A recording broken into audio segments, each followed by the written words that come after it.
Hello बच्चों, कैसे हो आप सभी। आज अपन बात करेंगे एक बहुत ही महत्वपूर्ण प्रॉब्लम के बारे में जो बच्चों को फेस करनी पड़ती है। और ये प्रॉब्लम जब एग्ज़ाम टाइम आता है ना, उस समय बहुत ज़्यादा हमारे ऊपर हावी हो जाती है। और इस प्रॉब्लम का सॉल्यूशन होना बहुत ज़्यादा ज़रूरी है। क्या है ये प्रॉब्लम? ये प्रॉब्लम है डिस्ट्रैक्शन। डिस्ट्रैक्शन यानी कि हमें हमारे मेन काम से, जो हम मेन काम करने जा रहे हैं, उससे हमारा ध्यान अगर भटक जाता है तो इसे हम कहते हैं डिस्ट्रैक्शन।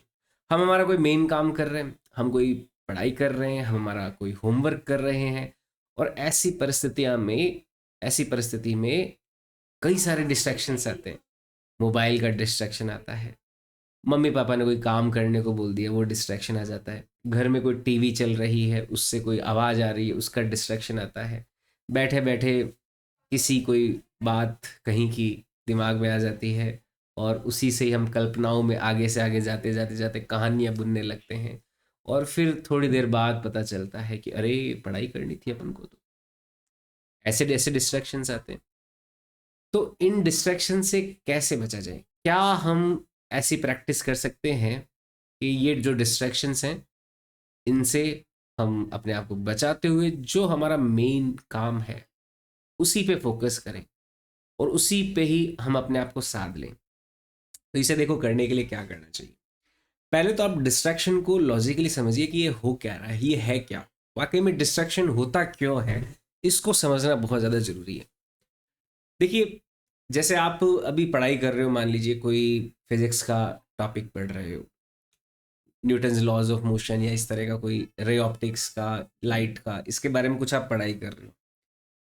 आप जब उस कंटेंट को, उस नॉलेज को पढ़ रहे हो, अगर आपका उद्देश्य उस नॉलेज को पढ़ते समय केवल और केवल शॉर्ट कमिंग है, short coming in the sense कि आप उससे कुछ अल्प ही बदलाव अपने जीवन में चाहते हो। अल्प बदलाव से क्या तात्पर्य? आप चाहते हो कि 2 दिन बाद जो एग्जाम है, 2 महीने बाद जो एग्जाम है, उसमें हमारे मार्क्स अच्छे आ जाएं, और उस चैप्टर का या उस नॉलेज से रिलेटेड जो सवाल है वो आपसे हो जाए।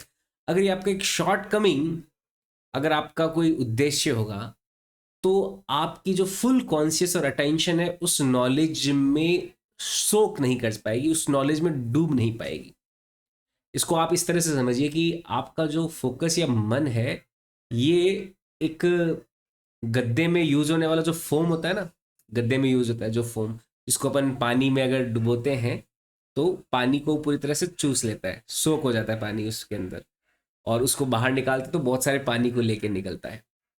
तो अगर हम इस फोम को, यानी कि हमारा जो फोकस या कॉन्शियसनेस है, उसको तुरंत पानी में डाला और निकाल लिया, है ना। अगर हम थोड़ा सा ही चाहते हैं पानी, तो हम क्या करेंगे? फोम को डाला और तुरंत निकाल लिया। उसमें हमने पूरी तरह से डुबो के कुछ देर तक रिटेन नहीं अगर किया, तो वो फोम जो है पानी को अपने साथ नहीं लेके आएगा। अब इस चीज को आप अपने कॉन्शियसनेस लेवल, माइंड लेवल और फोकस लेवल पे भी समझिए। अगर आप किसी चैप्टर को पढ़ रहे हो और आपका यही उद्देश्य है कि 2 दिन बाद, 2 महीने बाद जो एग्जाम है उसमें अच्छे मार्क्स आ जाए, बस इसके बाद जिंदगी में कभी इसकी शक्ल नहीं देखनी। ये जो एक छोटा सा बिलीफ है ना, ये सबसे बड़ी समस्याएं क्रिएट करता है। सबसे बड़ी समस्या का जो शुरुआत है वो यहीं पे होता है। मैं और भी दूसरे कारणों में लेके जाऊंगा, लेकिन सबसे बड़ी जो समस्या है वो यहीं से शुरू होती है कि हमारा उस कंटेंट के प्रति, हमारा जो बिलीफ है या हमारी जो धारणा है या हमारी जो उसके प्रति एक आइडियोलॉजी है कि हम इसको कहाँ तक लेके जाना चाहते हैं। शॉर्ट कमिंग पे लेकर जाना चाहते हैं, या फिर कोई लॉन्ग रन के लिए उस कंटेंट को, उस नॉलेज को हम अपने साथ में रिटेन करना चाहते हैं। इन दोनों बातों पे डिपेंड करता है। अगर हम किसी कंटेंट को इस तरह से समझें, क्योंकि यहाँ पे हमारे इस बिलीफ को ब्रेक करने की जरूरत है। हमारा जो बिलीफ सेट हो रखा है कि यार ठीक है, एग्जाम में मार्क्स आ जाएंगे, बस सब अच्छा हो जाएगा, तो आपको उसको रिटेन करने के लिए बहुत ज़्यादा एफर्ट भी लगाने पड़ेंगे। फोम को पानी में डुबोते हैं, तुरंत निकाल लेते हैं, पानी उस पर कुछ ठहरा, और वो जो ठहरा पानी वो भी तुरंत साइड से निकल गया, उसके अंदर सोक नहीं कर पाया। तो यहाँ पर थोड़ा सा ही हम ग्रैस्पिंग जो होती है, उस नॉलेज की जो ग्रैस्पिंग है, उसका जो एसेंस है, वो थोड़ा सा ही हमें मिल पाता है, और उसी को भी रिटेन करने में एफर्ट बहुत ज़्यादा लगते हैं। लेकिन अगर हम किसी टॉपिक के लिए एक ऐसा कॉग्निटिव बिलीफ क्रिएट कर लें कि ये जो पढ़ रहा हूँ ये मेरे जिंदगी को, मेरे जीवन को समझने का, इस ब्रह्मांड को समझने का, लोगों के बिहेवियर को समझने का, लोगों से इंटरेक्ट करने का और एक बहुत ही नॉलेजेबल पर्सन की तरह एक जीवन जीने का माध्यम है जो मैं ये पढ़ने वाला हूँ। और ये जो मैं पढ़ाई कर रहा हूँ ये मेरे आने वाले जीवन में हर घड़ी मेरे साथ रहने वाली है। हमेशा मुझे इससे कुछ नई चीज़ें जानने को मिलेगी, कुछ नए जो दृश्य हैं, जो नए अनुभव हैं जीवन के, वैसे देखने को मिलेंगे अगर एक छोटा सा ऐसा बिलीफ आप हर नॉलेज के साथ सेट कर लो कि आप उसको जीवन के पूरे लॉन्ग रन के लिए साथ में लेने का एक साइकोलॉजिकल बिलीफ अगर सेट कर लो, तो क्या होगा, आप जब भी कोई बुक पढ़ोगे, जब भी आप कुछ पढ़ोगे, तो आप पूरी तरह से उसमें डूब के पढ़ोगे। आप एक एक चीज को विजुलाइज करते हुए पढ़ोगे। आप एक एक चीज में एक जो स्वाद होता है, जो टेस्ट होता है, उसको लेते हुए पढ़ोगे। और ये एक छोटी सी जो प्रैक्टिस है आपकी एफिशिएंसी को इतना बढ़ा देगी, आपके फोकस को इतना बढ़ा देगी कि जो बाकी जो डिस्ट्रैक्शन है, जो दूसरे डिस्ट्रैक्शन है, क्योंकि जितने भी ये डिस्ट्रैक्शन है उनको डिस्ट्रैक्शन की कैटेगरी में हम रख इसीलिए रहे हैं क्योंकि किसी के साथ हमारा लॉन्ग एक रन का विजन है ही नहीं। हमारा मोबाइल की रील्स का डिस्ट्रैक्शन मान लो आ रहा है, हम इंस्टाग्राम पे थोड़ी देर चलाया और रील्स को जब देख रहे हैं तो उन रील्स को देखने के पीछे हमारा एक शॉर्ट प्लेजर है, एक शॉर्ट माइंड का एक एंटरटेनमेंट का जो कॉटो है, एक एंटरटेनमेंट की जो डिजायर है, इच्छा है थोड़ी सी, वो उससे जुड़ी हुई है। उससे हमारा मन थोड़ा बहला और हम उससे आगे निकल गए।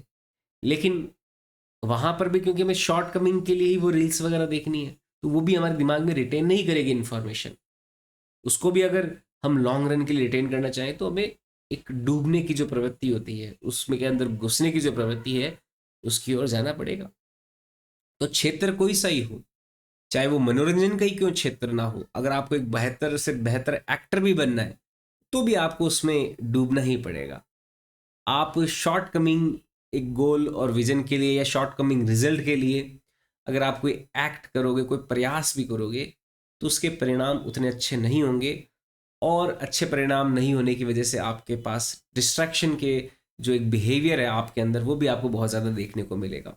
तो आप किसी भी नॉलेज के प्रति अपना एक जो बिलीफ है, कॉग्निटिव बिलीफ, अगर उसको अगर सेट कर लेते हो, उसको ठीक कर लेते हो, तो उसके बाद में आपका बहुत सारा जो वर्क है डिस्ट्रैक्शन को दूर करने का 99% तो यहीं पे ही समाप्त हो जाता है। फिर हाँ, कुछ प्रैक्टिसेज है कि मोबाइल से 4-5 घंटे की दूरी बनाए रखनी है, मोबाइल को हाथ में लगाना ही नहीं है। और पेरेंट्स को कह दो कि मैं पढ़ाई कर रहा हूँ, पढ़ाई करते समय कोई टीवी का नॉइज़ नहीं आना चाहिए मेरे रूम तक। ये कुछ छोटी छोटी चीज़ें हैं जो आपको 5-10% और आपकी एफिशिएंसी को इम्प्रूव करने में आपकी मदद करेगी।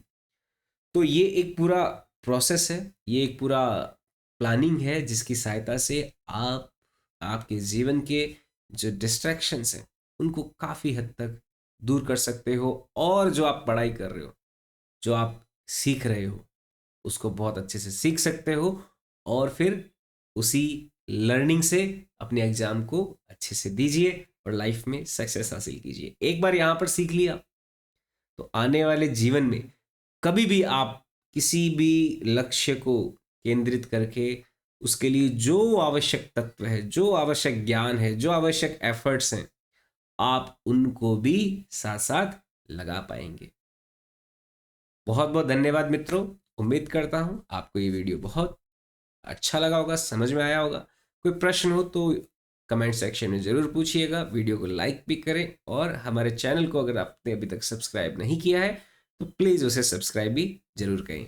जय हिंद, जय भारत।